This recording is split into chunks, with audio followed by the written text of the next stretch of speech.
Hi மக்களே, எப்படி இருக்கிறீங்க? வாங்க இன்னைக்கு என்ன சாப்பாடுன்னு பார்த்துடுவோம். சுட சுட சாதம் ஆச்சுங்களா? அடுத்தது அப்படியே வாங்க, மாங்காய் போட்டு மீன் குழம்பு.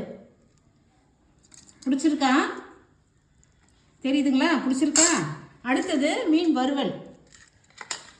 யாருக்கெல்லாம் பிடிக்கும் மீன் குழம்பு, மீன் வறுவல்?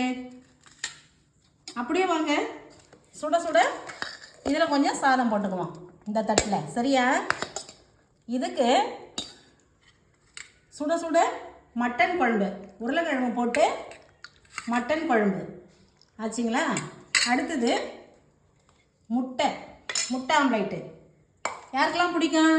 அடுத்தது சாப்பிட்ட பிற்பாடு கொஞ்சம் ரசம் ஊற்றி சாப்பிடலாம், ஜீரணமாகும் டக்குன்னு. அடுத்தது சாப்பிட்டு தண்ணி குடிச்சு அப்படியே வாங்க பழம் சாப்பிட்லாம். வாங்க சாப்பிடலாம். ஷேர் பண்ணுங்கள், கமெண்ட் பண்ணுங்கள், சப்ஸ்கிரைப் பண்ணுங்கள் மக்களே. தேங்க்யூ.